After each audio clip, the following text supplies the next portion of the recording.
Clearly clear. Ladies and gentlemen, welcome to the Premier Hotspur with your hosts, Si and Matt.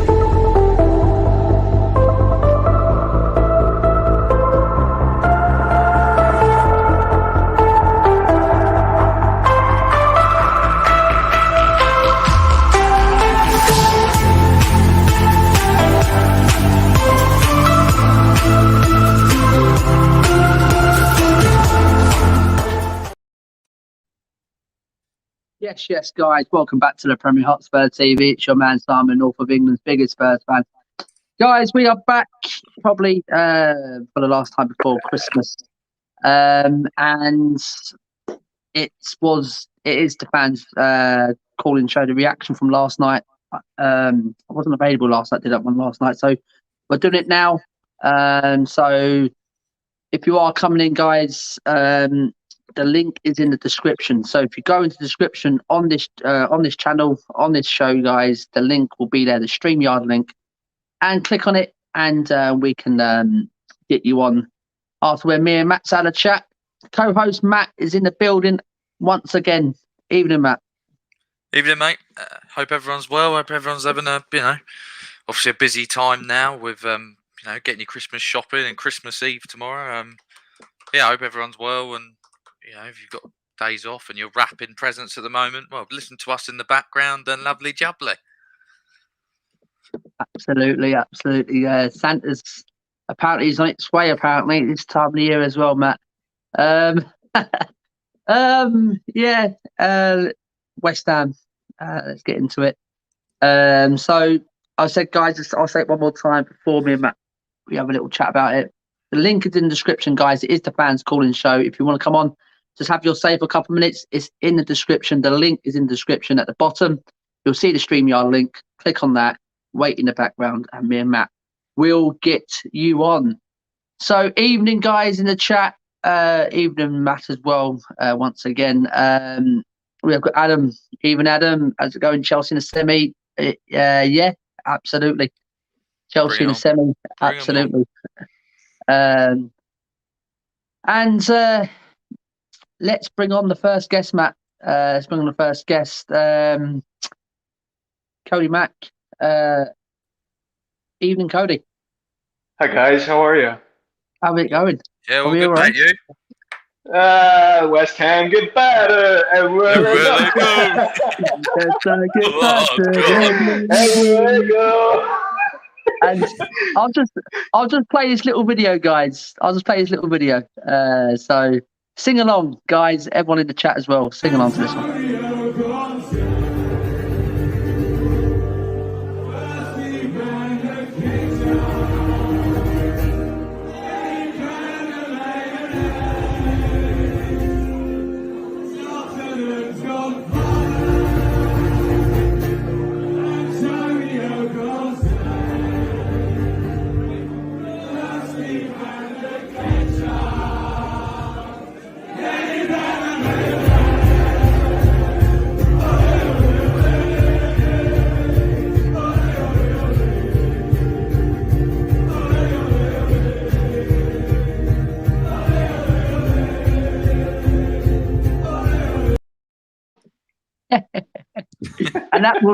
And that woman was absolutely fantastic. Did you see her? Absolutely going for it. Love it. Cody, we haven't had you on for a while, mate. I don't know if we haven't spoke to you since Conte's arrived. I'm not too sure.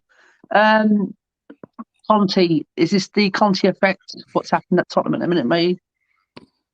Yeah. Well, the thing is, there hasn't been anything else happen. We haven't brought in new players, so it has to be the Conte effect.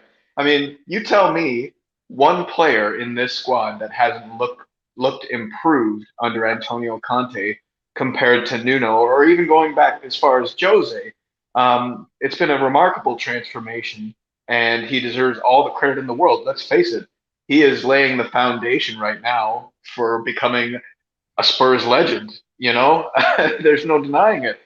Look at the way even the energy inside the stadium is unlike anything we've seen in the last 2 years. It's incredible to see. The last two games, I'm sure COVID has impacted attendance and everything like that, so it hasn't been necessarily like a fully packed house.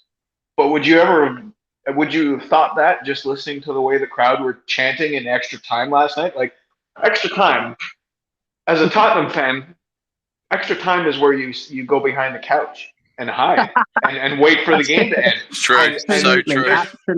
absolutely. the The energy the in that chant stadium last night, yeah, Yeah. the absolutely. chanting was absolutely it was so cool, and you could see that it was helping the players as well. So, man, it is a fun time. It was a fun time all of a sudden to be supporting Tottenham Hotspur, and we've earned it.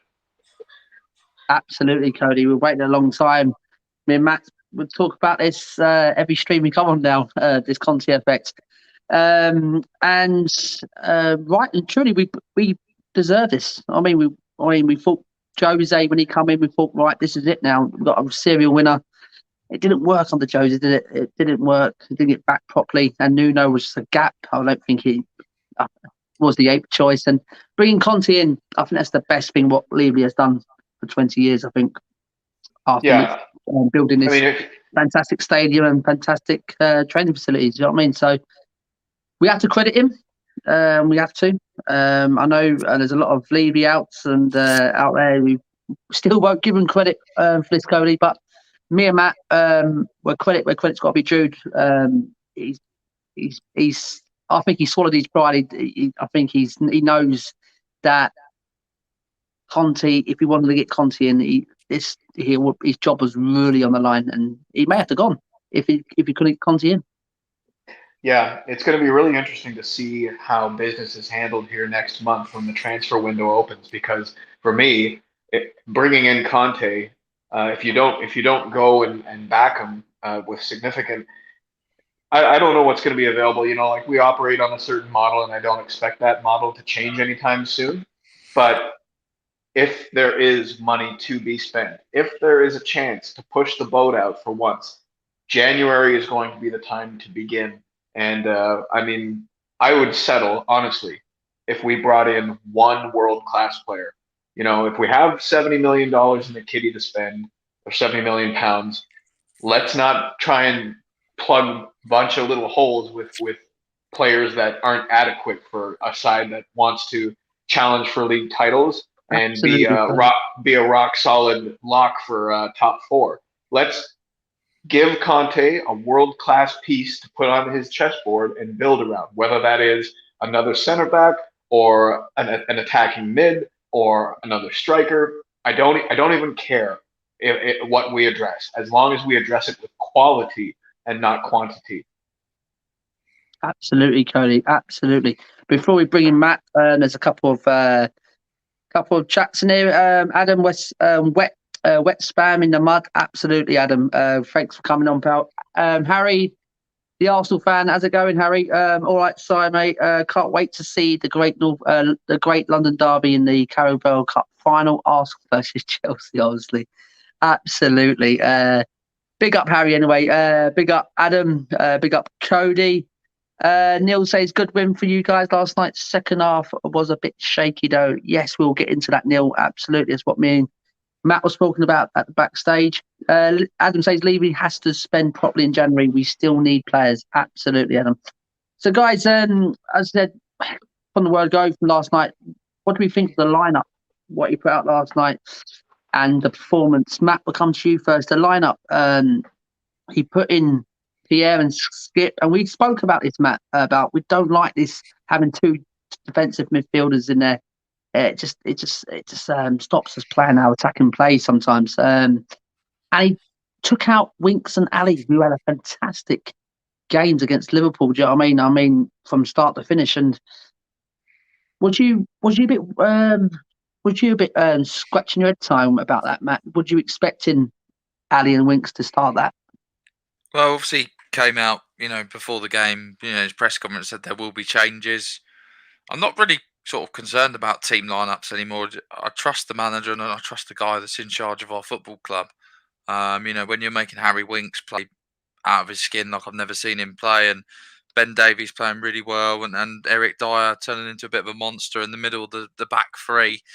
You do trust a manager, and I think with the COVID outbreak, like we say, we don't know exactly.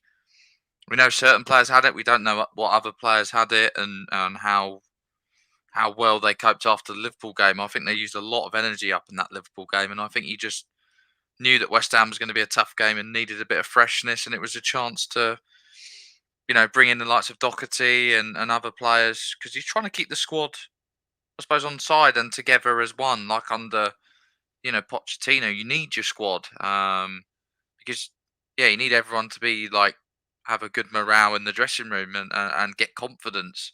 And he probably just wanted to see the likes of Bergwijn, Doherty, players who he hasn't quite seen, who he's worked with in training the last couple of weeks, and go, okay, here's your chance, go and do something and impress me. And there were a few players that did impress, and then I thought the team, even though it was it was a bit of a scary ending, I thought it's a derby, and you're never gonna there's always going to be tight games, So I just think we got the job done, and I thought the performance was very good in the first half. Second half, like I said to you in the background, Simon, I think we just kept our shape really well. We looked very well organised. And really, I mean, apart from a couple of set pieces that West Ham had, and apart from the Bowen goal, which came from a mistake from Eric Dyer from playing the ball out from the back, I think the way Conte wants to play football. Sometimes your defenders, because you're trying to play out from the back, they will make the odd one or two missed passes. They're not robots. They're human beings, and footballers make mistakes. Even the best teams, like Man City, make mistakes. It's just whether you get punished. But no, I'm happy with the performance, and we continue and keep the momentum going. It's good times, mate. Absolutely. Cody, same to you, mate. I mean, your lineup against Liverpool, that threw some surprises, and everyone was saying, oh, Winks and Ali, oh, that's it now, and Tung in there as well, oh, we lost this game. And they absolutely threw a surprise and absolutely performed absolutely fantastic in that game. I was expecting the same team to come out against West Ham. Was you surprised at all that Winks and Ali didn't start that game last night? No, I don't think it was a shocker. I think there was a lot of factors that went into the selection on Sunday against Liverpool. I think certain players who had tested positive for COVID were being eased back in by being sat to begin the game. I think that Conte was aware of certain squad deficiencies Liverpool were dealing with through injury and COVID, with no Thiago, no Jordan Henderson, no Fabinho. So if there was ever going to be a time for you to give Skip and Højbjerg a little bit of a rest, and rotate and give some valuable minutes to the likes of Dele and Winks and Dombele, Sunday was going to be it. And I was more shocked at Sunday's lineup than I was at yesterday's lineup. But with a very strong midfield that has Souček and Rice for West Ham, I think it was important for Conte to put in that extra bit of defensive bite in Højbjerg and Skip, so that we could kind of maintain a foothold, which we did a good job of in the first half. But I do have to say that's the best game Harry Winks has had against Liverpool. That's the best game that he's had since probably Real Madrid. I thought he was excellent, and I think that there's a case for keeping him around now, and he's been a player that's been under a lot of criticism from, and including myself, just because, let's face it, he hasn't been very good. But we have a manager now who has instilled confidence in a lot of these players, and I think he's found a nice little role there that Winks might be able to slot into. We look a lot better in possession of the football, especially in the first half yesterday and against Liverpool. We're not doing these sideways passes anymore. Like it's forward or it's back to the center backs to recycle. And what Conte has done is created this system for press breaking, and it's just a system of patience. And to think that the likes of Dyer and Sanchez and Ben Davies are confident and quickly working the ball around and forcing Liverpool and West Ham, forcing them to expand and contract and just getting them to huff and puff until they expend some energy. I mean, it's just brilliant. And I love the way we're playing. I love that we're not hoofing it long. I love that we're not bypassing the midfield anymore and just, relying on Kane to hold it up and try and find Son. We're actually playing pretty football, attractive, attacking football. And you know what? Sometimes the best defense is a good attack. So it's exciting. I can recognize my football club again. I can recognize Tottenham Hotspur, and it's I freaking love this Antonio Conte. I love this man so much. Spot on. Absolutely, Cody. Before we bring on the next guest, Cody, I just want to get your feeling on playing Skip and Pierre in the same team. Do we look too defensive when these two do start? And just give us your man of the match there last night, Cody. Yeah, I think we need to go away from this two holding mids. I think whether it's through acquisition of an additional player in January to kind of balance our squad a little bit better, I think what you'll see is Conte is going to want to end up going to the 3-5-2, like we played against Liverpool from the start of the game. Skip and Højbjerg, I think if we can, if we get to a point where we can rely on our group of center backs, where Romero comes back, or we get another center back in the January transfer window, we'll be in a position where we won't need to protect our center backs quite as much by having Skip and Højbjerg. They've both been playing very good football as of late, but we just seem to be missing something when we played with that 3-4-3 with the double pivot. That's where we kind of lose that ability to progress the ball effectively through the midfield. So for me, I'm not going to slate the players themselves because they've been playing quite well. But if we can get away from that double pivot of two holding mids, I think it's going to be better for us in the long run.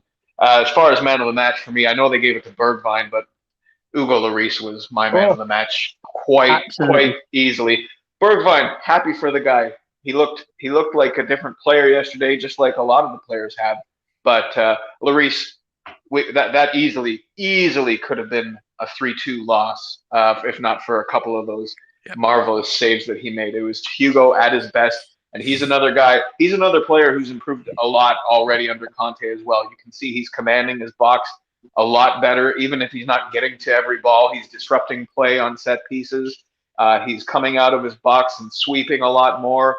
It's like the Hugo Lloris that we were privy to at the beginning of his tenure at Tottenham. So I really hope that we can get a trophy over the line this year, so that even if Hugo decides that his Tottenham time is over, we get to see him lift a cup in Lily White.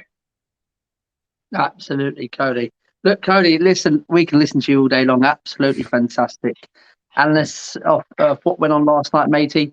We have got someone waiting in the background. So, Cody, thanks for coming on, mate, giving up your time. Thank you, Cody. And we love you on anytime, mate. Just come on anytime. So, Cody, thanks for coming on, pal. All right, big up, guys. Come on, you Spurs. Come on, you Spurs. Cody Mack, absolutely.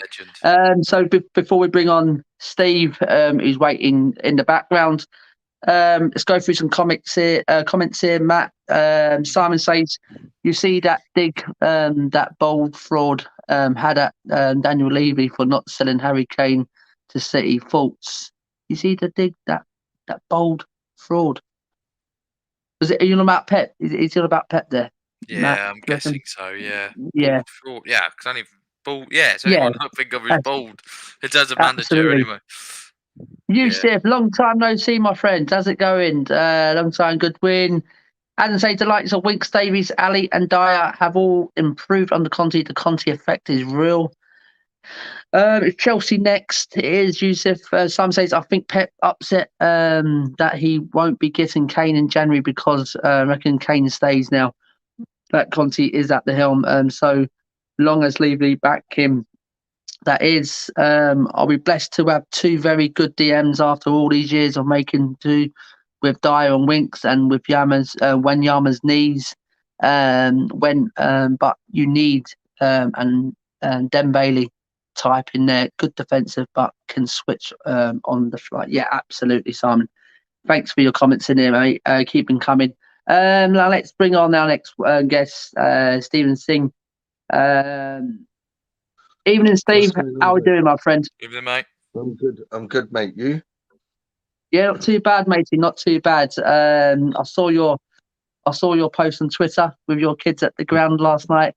Absolutely fantastic. The atmosphere in there, Steve, last night, me and Matt and Cody was talking about that. In injury time, especially when the game was nearly up, that's what Cody said. You normally hide behind your sofas and the stadium goes quiet. But last night, the atmosphere was electric in there last night. I bet as you was in the stadium yourself, I bet it was twice as loud as what we was hearing on the TV. To be fair, we were very vocal, and this is a kind of a thing that we've missed.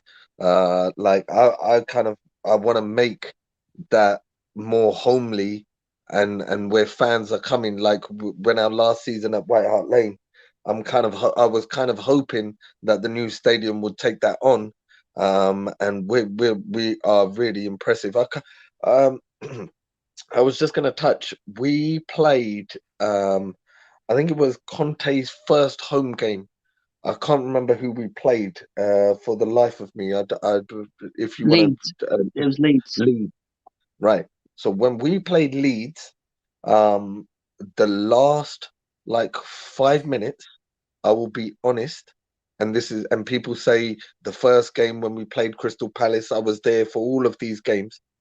That Leeds game, I will say for the first time, the fans cheered us over the finishing line. And we almost needed it for the manager. The manager needed that win more than anything. He needed to get that monkey off his back. And I've never seen it as loud as the Leeds game. And Wow. that was special. And I say whenever Spurs go marching in on a European night or any other night, when it's like full pelt, it does give you goosebumps. But that day against Leeds, it was like literally every single fan was kicking every single ball, and I've never had it that as special as that. Yesterday was okay. It was one of them that where it was a bit of toing and froing between West Ham and ourselves. I mean, I don't even talk football with West Ham, so let them enjoy their little spell that they've got. They're getting a little bit dizzy, and they're soon going to hit the floor and get a bump on their head when they wake up. Yeah, so I don't talk. But yeah, that's where we're at the moment. Absolutely, Steve. Matt, have you got a question for Steve, mate? Yeah. What did you I suppose who do you think was your man of the match last time? I mean, I think for me, I'd probably say Bergwijn. I just think, goal and an assist. He looked like when he got his goal, he kind of ignited him a little bit. I'm gonna be brutally honest. Bergwijn was terrible. I get it that he scored a goal. I get it that he got an assist.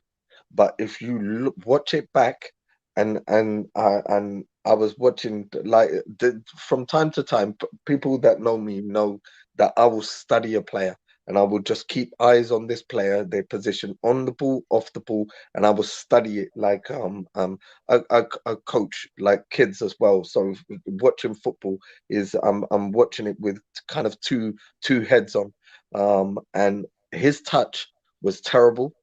His passing was terrible. No, I'm not gonna knock him. Like obviously he got a goal, he got an assist, but other than that, in terms of his general round play, I don't think it was that great. For me, the two players that were standout for me was Dyer. I know he made the mistake, but he's been absolutely colossal at the back.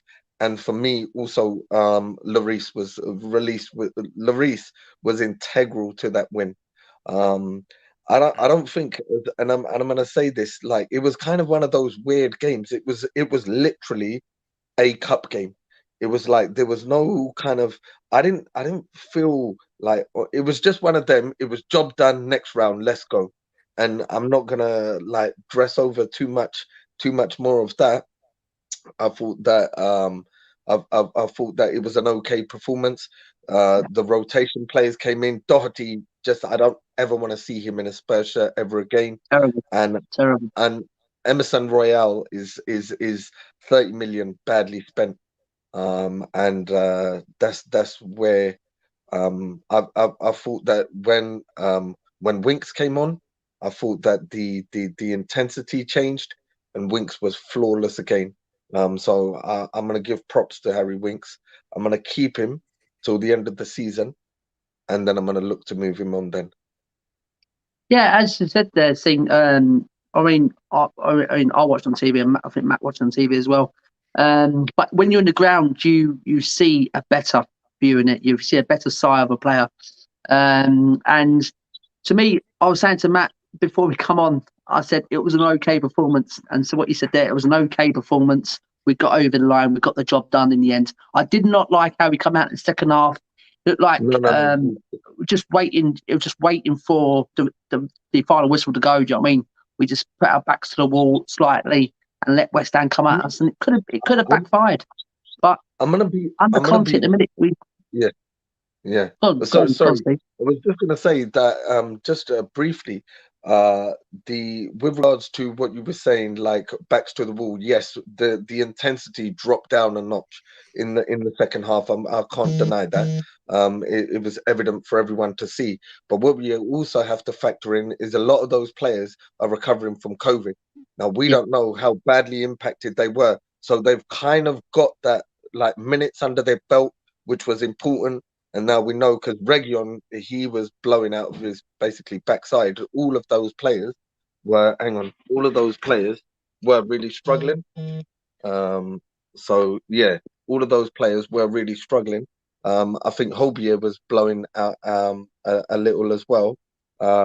It's one of those. I didn't fear West Ham. The one thing that I will say was set pieces. They were dangerous. Yeah, set pieces was dangerous all the time. Yeah, open play. I didn't fear them. I didn't think that they could. It was a stupid error that led to the goal. But other than that, I didn't think. Well, there was the sliding challenge when Skip against Souček on the back post. Just towards the south stand. That post clearance there. Other than that, Lloris made those three okay-ish. Some of them were for the cameras, but one of them was absolutely world class. I'll say that the head up on Souček, that was one for the camera. That I think that could have been a bit of an easy stay. People think, oh, what a save that was, but when I look back at it that was for the camera. That one, and we just tipped it over. But he was just exceptional last night. But what I'm trying to say, watching the Liverpool game, we've gone from that high intensity. From minute 1 to minute 90, we didn't let off. And we went to like last night. He changed a few personnel, and we look a bit. Laggy in there last night. I mean, first half was all right, the second half was. But as you said, COVID could be having a massive impact, and some of these players and they're not recovered properly from it, and it's making life miseries at the minute. Steve. But at the end of the day, what were you speaking with Cody there with this question here? Playing Skip and Pierre, do we look too defensive? Do we need both of them in there? Do we? I'm gonna be honest. Hobier for me is I'm getting rid of him. I don't see him how he doesn't fit the system. There's so many times where I just look at him, and he unfortunately, in that position that we're asking him to play, he doesn't have that skill set. So when he's playing for Denmark, he's a different animal because he doesn't have to worry about what's going on behind him. But going forwards, then he's okay there. Yeah. But when he's at the back, if you study him carefully, he never shows for the ball. He's kind of always hiding behind a player, and then it's like, oh, pass to me if you want. And it's just, he's like a bull in a china shop type of player. He chases, and there was that crazy stat that he was the most dribble pass player in the league last season. And I get it that he's played every single minute of every single game. I get that, and maybe there's a bit of that's to it, but I just don't think he's good enough. And if for me in that midfield, I'm getting rid of him.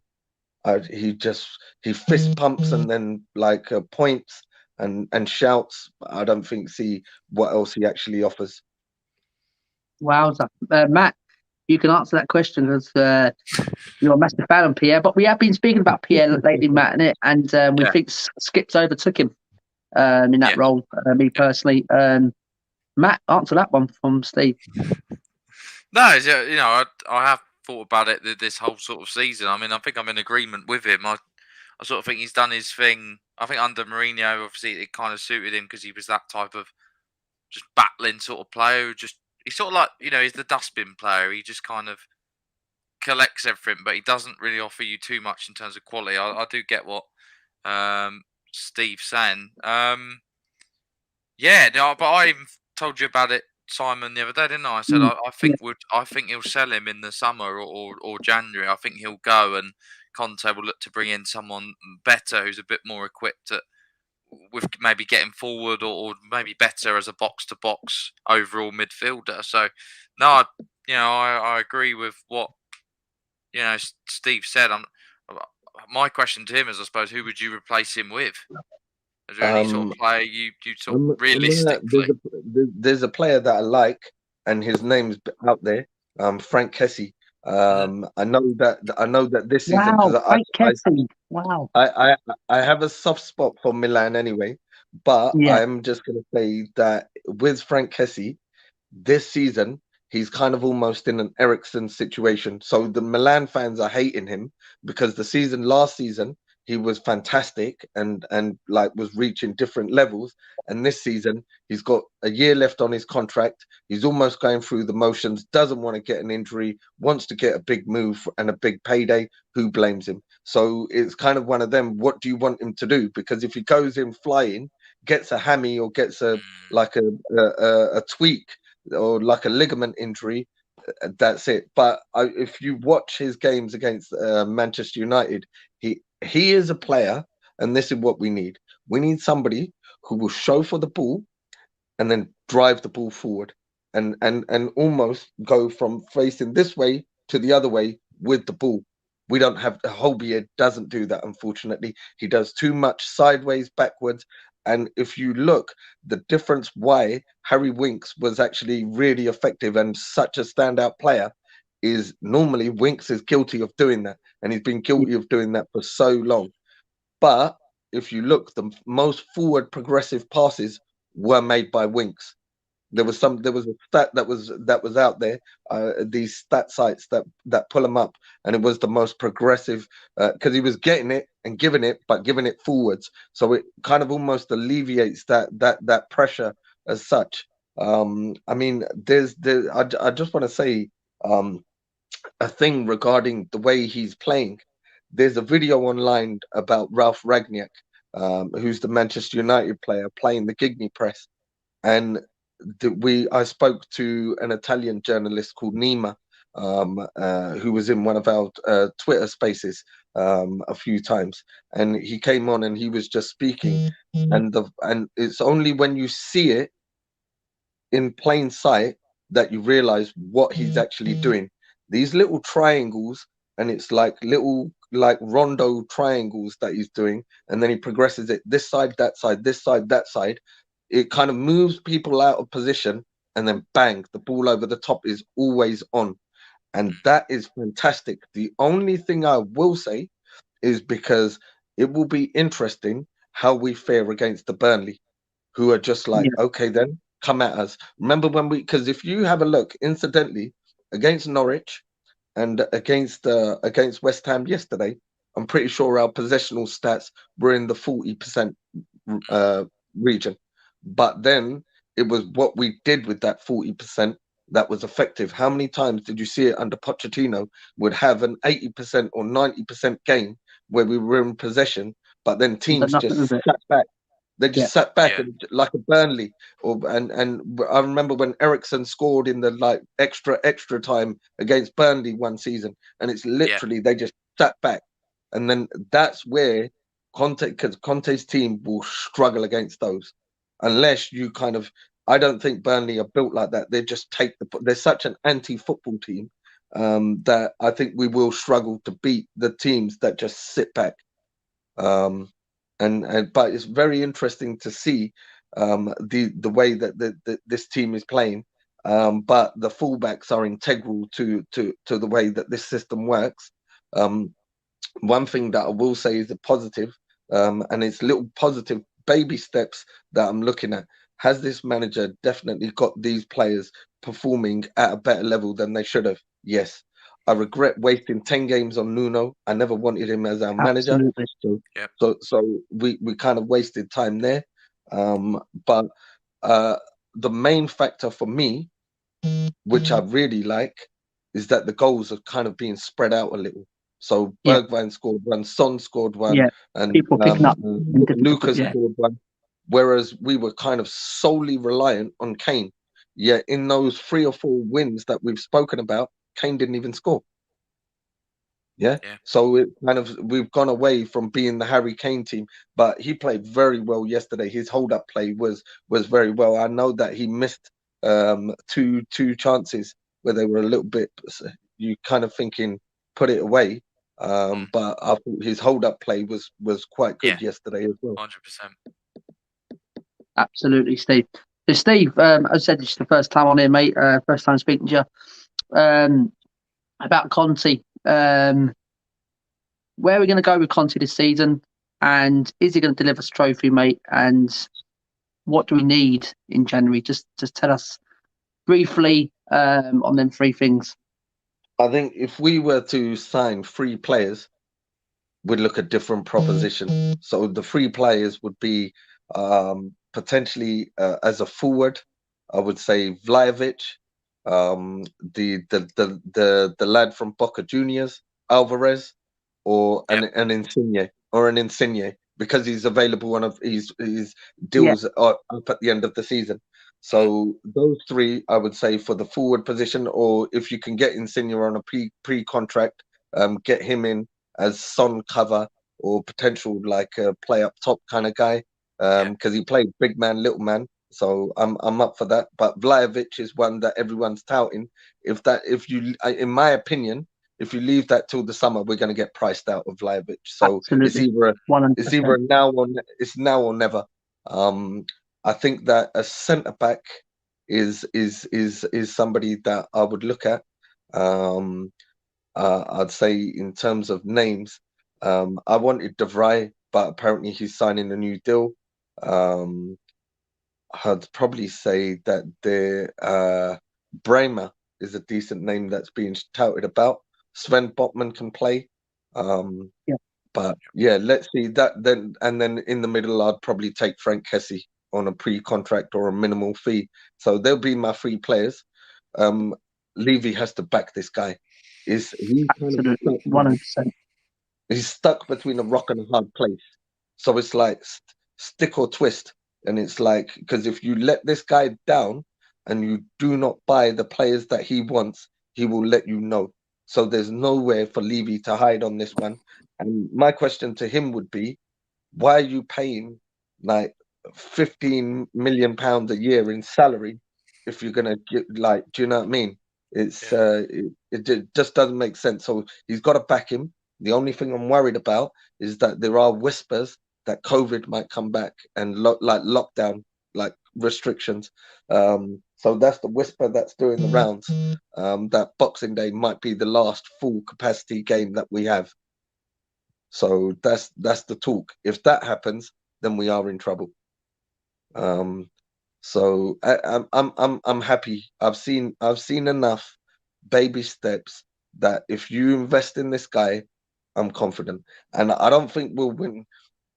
I think, can we beat Chelsea? Yes. And then it'll be Arsenal, which is like, who wants it more? I think Liverpool will field a weakened team, so Arsenal should have more than enough to do them. So maybe we'll play them in the final, and that's where we're at. Could we nick top 4 if we sign those? If we sign 3 of those players in that position, like a centre back, a holding mid, and or somebody to play in that kind of number 6 position, and a striker, then why not? I think that top 4 is definitely up for grabs, and maybe the way Chelsea are playing, that maybe their place is up for grabs as well. Absolutely, Steve. 100%. Absolutely. That is really good feedback from you, Steve. And we do. I echo everything you said there, Steve. I really do. With Conte, this guy is. We said this about Mourinho as a proper serial winner, but with his tactics, I think he was quite old. His dinosaur tactic. I think Conte is the modern Jose. And it's the way he comes in. He just sets up and it gets the players going. He's got players that we was talking to get rid of in January, Steve. And these are the players now we're saying, well, let's keep them till the end of the season, because we've seen enough over the last couple of games that they're actually they're answering the questions what Conte wants of them. To me, yeah. Go on, Steve. He's like every single Spurs fan. He's kicking every single ball. So when you watch football, and when I watch at home, you're almost like kicking it, and you're animated on the thing. That's exactly what he is. And when you see that, I mean, we've all played or done some sort of social activity in our time, and when you see someone has that much passion and is kicking it and literally feels as passionate as he does, it rubs off on you. It definitely rubs off on you, and that's where I'm happy that Harry Winks is playing very well, and he's the one who I did a poll, and he unfortunately it was about 2,000 odd. I think it was about 200 or 1,500 votes, and everyone wanted 85% of the Spurs fan base wanted him gone. So, but I sort of had a feeling he would be like a Conte type player who fits that sort of profile a little bit more, I think, because I've always thought there is a player in there. It's just whether you can get it out. Obviously, confidence. Confidence is massive in football, clearly, and obviously, whatever's happened the last 2 years, he's just been battered by different managers. Different people coming in and out, and playing him in a position that doesn't suit him, like centre defensive midfield. That's not him. His position is more progressive sort of midfielder. You see the way he can pass the ball. He just has to have the confidence, and he can drive forward as well. So, yeah, Conte's done, absolutely brilliant, and I think he's just instilling all this confidence into the whole team, which is great to see. The one that I'm worried about is Dembele. He's the one I'm worried about. But I look back at that pass that he played for Kane's goal. Oh my gosh, that was absolutely phenomenal. The spin he put on the ball, it looks like just like a straight pass, but literally between Konate and Kane, you literally 5 centimeters either way, and then that gets put in row Z. So it was just, but he's living up to his name. He's a 60M player. I say this all the time, not 60 million, 60 minutes is what the M stands for, because he doesn't offer anything else. It's been 3 years, isn't it? You'd think for that sort of money, you got to be playing 90 minutes by now. I just think it's embarrassing. He's clearly not fit enough and he obviously doesn't work hard. You can imagine someone like Son or Kane, when they're on it, I'm sure they go home and train or work on stuff, like they stay extra and do shooting practice and do stuff like that. I don't see Ndombele doing that. I think he's too casual, and you see it even when he warms up. At games, it's all a chore to him by the looks of it. Yeah, I think certain players aren't suited to the Premier League, and he's one of them. He needs a slower league, doesn't he? Yeah.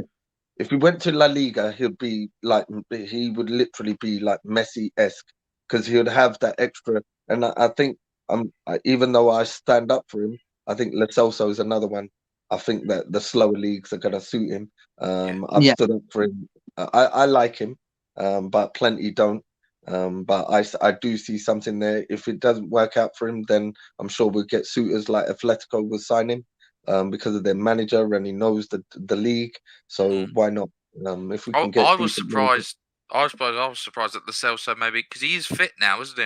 I was surprised he didn't get a start or maybe even come on, but I don't know if he was on the bench.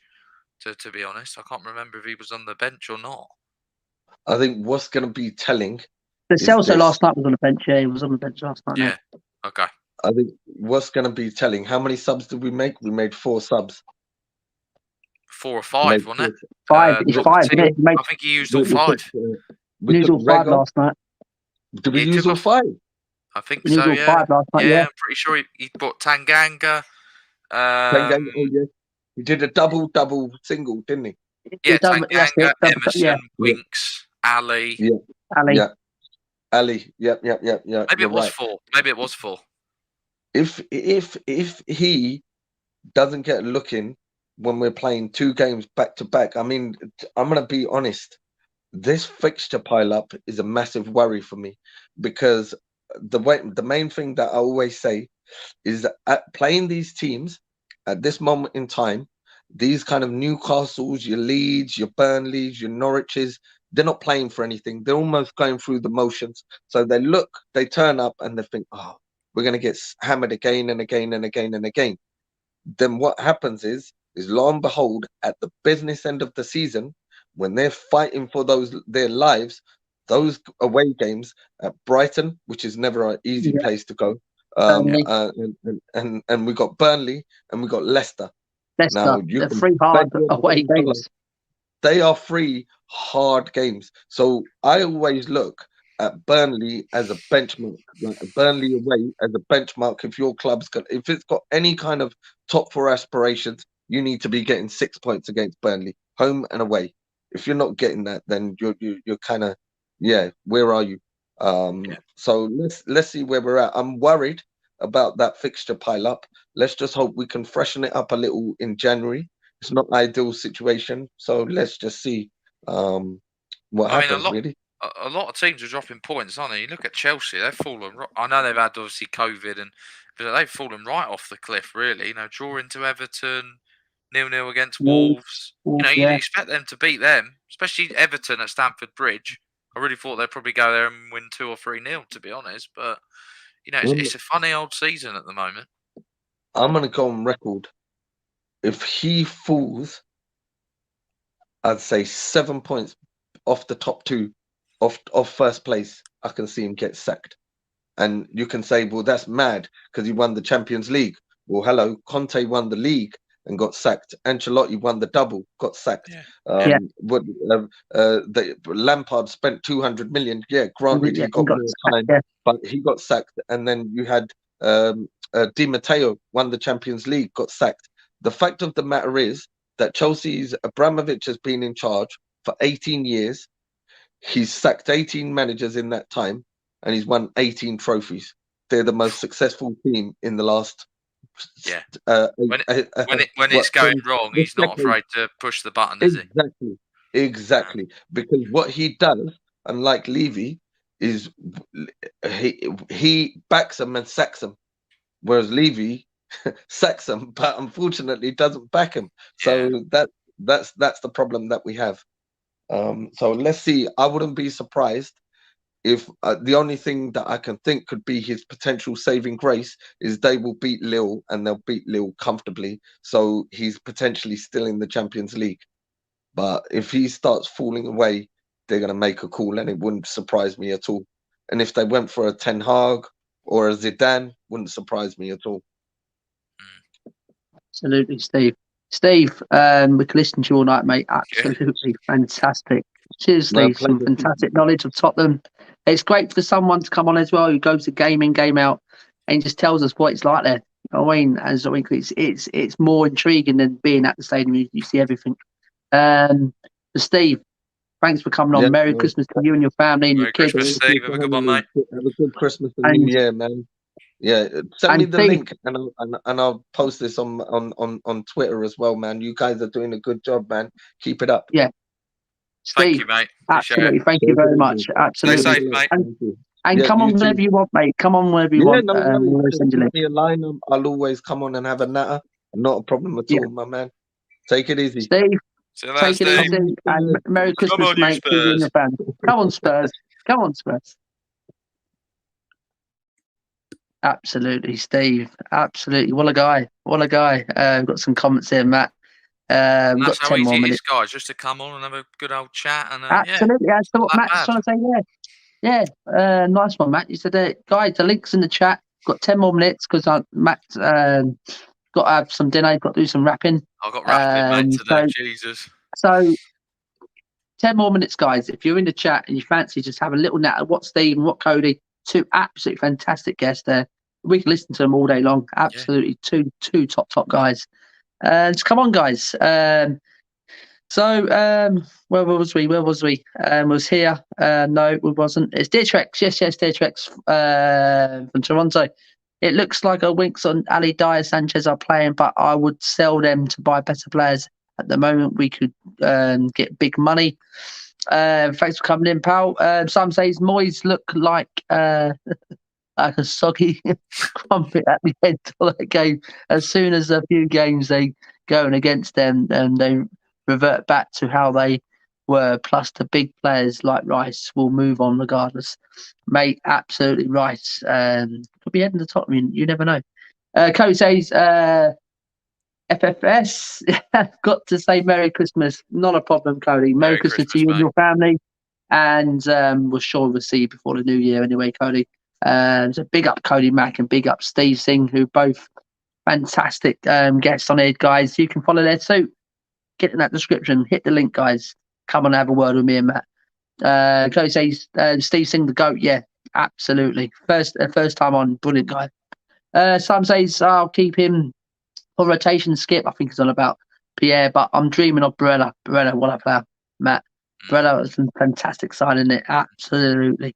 Adam says Pierre is one of my favourite players, but even if I to admit that Skip has overtaken him. Some say Skip will be more effective with an attacking creative type 100%. next to him. Yeah, he's a bit like Parker in that he reads the game very well, can sweep effectively, but he hasn't got a Modric next to him. Absolutely, Simon. Simon actually, Matt, he comes up with some real good. Since I like Simon in the chat, he's great in the chat, Simon. Another one for him as well. It's fine if Levy wants to be stingy because of COVID, as long as he allows Conte to sell who he wants, so he can free up funds to buy who he wants. I think Conte will accept that in short term. The only thing is, who's going to buy these sort of players is the only problem. And we've got Jose, this dude here, first time into the chat. Let's face it, these players can't be trusted. Yes, they're doing good, but these players need to be sold off. Ndombele, shit, he's done one good pass, £63 million. Players should be doing that anyways. I think he's trying to say he should be doing more. He should be doing that anyway. Yeah, absolutely. If you could get him fitter, he's perfect alongside Skip. Absolutely perfect. Absolutely. And Cody Mack say it took Tungi 46 seconds to exit the pitch. Yeah, he took forever against Liverpool. He was literally like taking off his glove finger by finger. Yeah, he was literally. I was like, get on with it, mate. It's going to be 4 minutes added time on here. Oh dear. Ndombele can't run. The Celso's also shit. Can't be trusted. Do you know if any players will be coming in? We don't know. We're probably in the same boat as you guys in the chat. Maybe there is going to be one or two, man. A Flyovic or something like that. I think it'll be quality over quantity, like Cody. Absolutely, one or two. I say maximum two, Matt. Yeah. Maximum two. I can see. Do you know what? People think I'm mad. I can see us spending over 100 million in January. I really could. I really do. I think Conte, he's probably seeing it, Matt. No Europe, one game a week. In the two cups, still, let's go for it. And I think that's how Conte will see it. I really do. I think let's go for it. Let's go and get one or two. I think he's still obviously assessing the team game by game as well, like who he can rely on when everyone's sort of. Hopefully, when we get all this, COVID symptoms and they're all fully fit again, I reckon he'll be. I think he'll know already. I'm sure there's meetings and stuff that Paratici and Levy have, or all three of them have. Maybe once a week with Hitchin and all that. I'll tell you one thing I want to know. Who's that bald bloke who who is he? The one who says he slaps them, doesn't he? Like when they come off. And do you know what? He was there when Josie was there. He was there when Josie was there. He's quite scary. He's massive. He's I keep thinking it's Brad Friedel, but it's not. He looks like Howell Webb, the ex-referee. Absolutely right. Yeah. He's such a big guy. I ain't got a clue. So If everyone anyone in the knows chat, who he is, yeah. Yeah, absolutely. Just tell us. They're hard games, but we have momentum. Absolutely. Simon says the Celsius is useless. The slight clip toenail, and he's out for 3 months. Makes you appreciate how good King was. He could survive a plane crash and play the next day and have a good game. Absolutely, Simon. Steve's great. Absolutely, Cody. He is 100% great. Just like you, two absolutely fantastic guests tonight. You says, I am impressed by the long passes. By Dyer, yeah. I think if he's on about Dyer there, we caught up. Have we caught up? Yes. Is it not Hitchin? No, it's not Hitchin, Jose. It's not Hitchin. I know Hitchin is not Hitchin. It's Matt. I think Matt's trying to source it out before we finish here. So Matt, let's end it, mate. Chelsea next in the semi-finals. Beat West Ham. We finally talked through everything. Most of the things I want to go through with Steve and Cody. So it's not worth going back over them. Singly handled, Matt, between me and you. Man of the match you gave to Stevie B. I think, did you say Stevie B? Yeah, well, I just think because for him it was a good game. But I think, like you say, I can see where Steve coming from. Looking back at Matt, his touch was well if you off. Look back on the whole game. Yeah, he wasn't involved much, Matt. Yeah, them two decisive moments. I'll probably go. Won us the game. I suppose. Yeah, thinking about it, and I'd probably say Hugo then, because I think without him yesterday, I think we would have conceded. It was fantastic, and mate. I'll tell you now, right? If you want to laugh, if you've got nothing to do later, if you're sitting just chilling out, guys, right, on the chat as well, go and watch The Last Words on Spurs with Rick Sachs and Crackers and Rick and Jason from last night. The review, absolutely fantastic. They were absolutely seriously. Crackers, absolutely. He just cracks me up. This guy is unbelievable. He is funny. And he is funny as hell. And he done a quiz, a little quiz at the end, rhyme and slang. Oh mate, just watch it. Just go and watch it. It's absolutely fantastic. His shit quizzes. I love his quizzes. Shit quizzes. That's it. Tom, he calls them the Tom Tick quiz. Absolutely. He's absolutely ace, I tell you. But yeah, get over that, guys. The Last Word on Spurs with Rick Sachs and all that over there. So Chelsea next, Matt. What we saying? Well, I think the positive is if it still stays at 2 legs, we're away there first, and then if we can get a positive result there, we take them back to Tottenham Hotspur Stadium. It'll be rocking again, and I think we're going to get the job done. I mean, it's about time we go and beat them again. I think over one game we can. I think it'll be a better opportunity for us to go out and it's a one-off game and go and beat Chelsea. I'm not sure it's Stamford Bridge. I don't know, Matt. I really, really don't know. It's straight after Christmas, isn't it? This. Yeah, it's just exciting again, mate. Do you know what? We've got one of the best managers in the world. Bring them all on. I don't care anymore. Let's just get behind this team all the way to the end of the season. You know, I've got this back. I've got the love back, and I've got the passion back. And one man who's done that is Antonio Conte. Thank you very much, absolutely, Antonio. Absolutely, Matt. So it's just nice to be able to talk positive again, and we've got smiles back on our faces, and we're seeing momentum, hopefully. But yeah, it's baby steps at a time. I think, Matt, that deserves to. We can watch this for another 40 seconds, Matt. Sit back, guys, and sing along.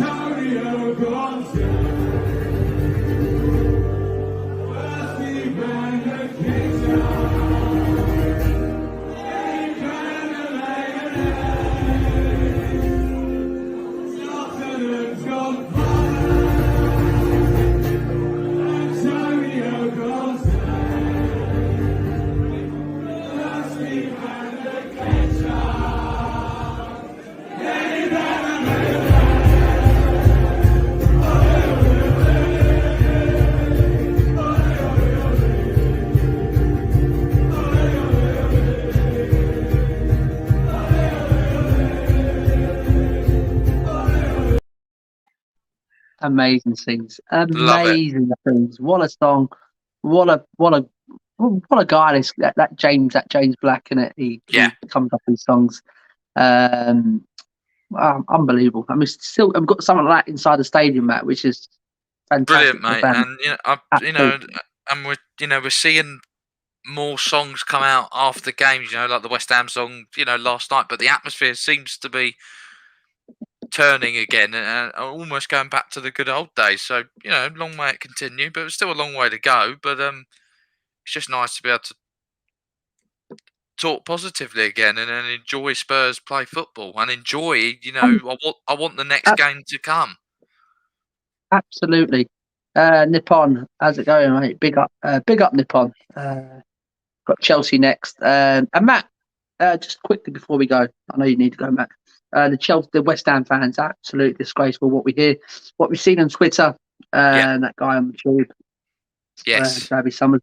What a moron. I mean, it's just a limit, isn't there? You don't involve an 8-year-old. It's just it's not that, Matt. Just involving a religion like the Jewish community. You know what I mean? Yeah. And if he actually educates himself and sits down and watch what actually the Jewish community in the likes of America and things like that do for their community, mate, right?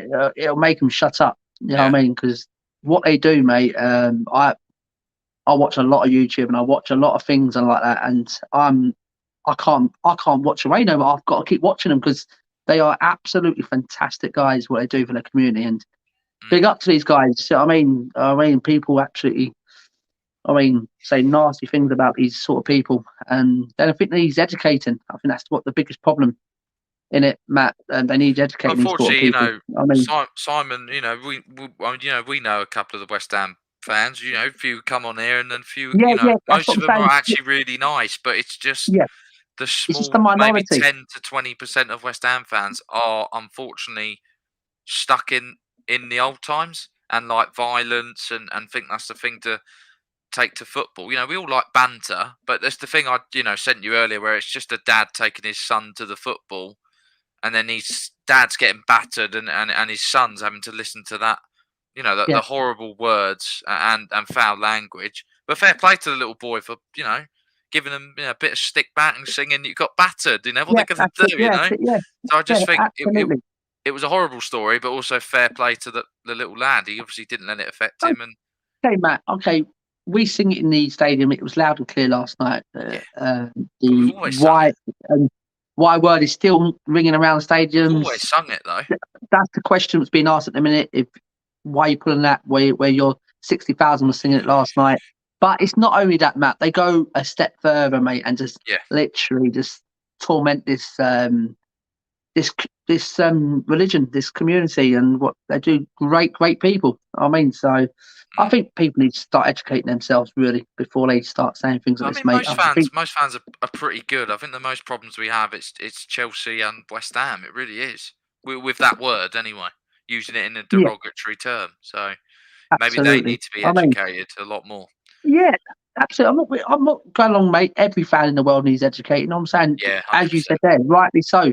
These certain fans, certain base fans who we have problems with year after year. These are the ones, Matt. Not all of them. Just certain percentage of the fans that needs a bit of education. You know what I mean? And just go and watch what these kind of people actually do for the communities, mate. It's unbelievable.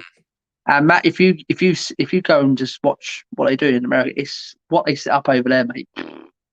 It'll open up your eyes, mate. Seriously, what they do and what they do for their communities, brilliant. So you should say, "What's up, Cody Mack?" Arsenal versus Spurs in the final. You never know. That could be. You never know. Absolutely. Matt,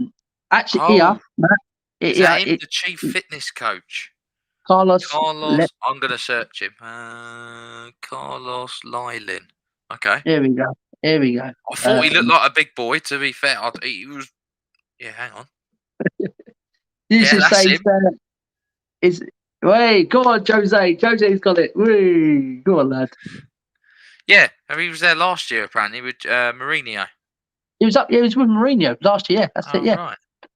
Right. So You say it will be a tough game. Conte coming back to the Stamford Bridge will be mad. Absolutely. Steam says, I thought he was one of the Conte's hitmen because he was sat next to him in the cafeteria when Conte was listing off his staff to leave. He's like a bailiff if we don't pay. We at the door. Absolutely. You will sign Cassie. I'm bringing him in. 1 win in 30 years, Stamford Bridge. Mate, records are there to be broken. Trust me. Yeah. When you got Conte as your manager, you've got every chance. Trust me, that's what I'll say. Dar says, I think Chelsea will do. Preoccupied with the Champions League. They're still going to want to beat us. Yes. It's that. If it was something like a Leicester, I'll probably say, they'll probably prioritise the league and the Champions League, but it's Tottenham, and it's an extra motivation, Matt, and it.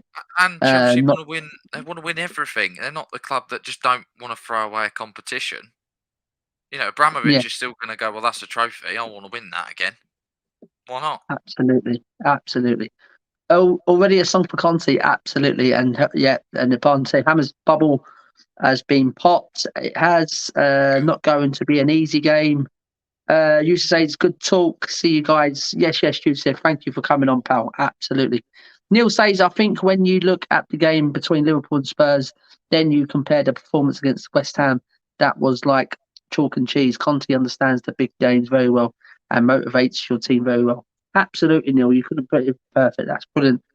About that, I understand where you're coming from there. Simon says it's always the mouthy no good as who could all do without pointing the finger at everyone else that the problem drags off society. No help from them. Absolutely. We had a few rotten eggs in our fan base too, and that's a disgrace. If you guys beat us in the semis, I hope you guys go on and win the whole thing. Nippon, thank you very much. Thank you, Nippon. That'd be nice. So, guys, thank you for everyone who's talking tonight. It was really good. I enjoyed that. We had two really good, Cody Mack and Steve Singh. If you're still in the chat, guys, absolutely fantastic. You too was very good. Matt, we can listen to all day next. Sit back and just, brilliant. Yeah, really good. They analysed the game and the performances and what's going on at Tottenham very well. You know what I mean? So, as I said, guys, it's Boxing Day, Palace at home, isn't it, Matt? It is.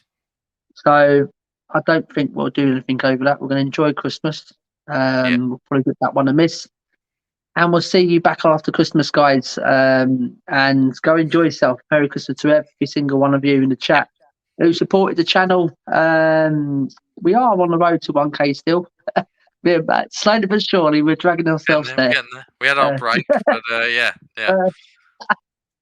we're slowly but surely getting there. And if it takes another scene, it doesn't matter. Yeah. Really doesn't matter.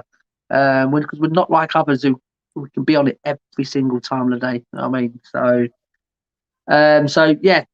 big up, Neil. Good luck to your team over Christmas. Yes, Neil. Merry Christmas to you and your family, Neil. Merry Christmas, and to everyone I said in the chat, and Happy New Year to everyone. Yeah. But we'll see you after Christmas anyway, guys. Yeah. Let's just hope for some good news after Christmas. I suppose with. Hopefully we don't have to go into a lockdown, but rumours coming out that it's a lot milder than expected. A lot more scientists are coming out, so hopefully we'll be all right. Maybe it'll be a few restrictions, but not full on lockdown. So but everyone just go absolutely. Eat lots of food, go and enjoy yourself. Yes, absolutely. Because tomorrow night, I think it's still going ahead. The Christmas Eve party at Downing Street. I'll see you there. This guy on Facebook, mate, he's got over 600,000 people going. If that's true, where the hell he's going to put them all? I ain't got a clue. But if that goes ahead, I am literally sitting there watching it because I'm going to laugh my head off. I know it's what's going on at the minute and all that, but I think it just throws what happened last year when he was dictating everyone to not see no one at Christmas, and he's having a good old shenags with his party in the Downing Street. So There we go, Boris. What goes round comes round, my friend. And Matt, thanks for coming on, pal. Have a good Christmas. No problem, mate. Yeah, you too, mate. And have a good drink. Have lots to eat. Whatever you want to do. I will. Enjoy Boxing Day game against Palace at home. Won't be an easy one. Another one. We struggle against these teams. This is what we're going to see now. What sort of mentality Different we've got type now. of Palace, though, isn't it? They're going to come. It's under Vieira. He's going to want to come and try and get a point or even 3. So I think they'll come at us and attack. It's not like the Palace under Roy Hodgson who kind of sit back. And I think we owe Palace for smashing us 3-0 as well. So, yeah. Absolutely. So, guys, as I said, that's it. Thanks for everyone who's shown the support to the channel. Everyone, seriously, not only Spurs fans. Neil, Liverpool fan, they're always in the chat. I mean, the part of the Chelsea fan as well, always in the chat. I mean, West Ham fans. Mixer. We got Kenny Ken as well. Always comes on as well. Yeah. Big up Kenny Ken and his family over Christmas as well.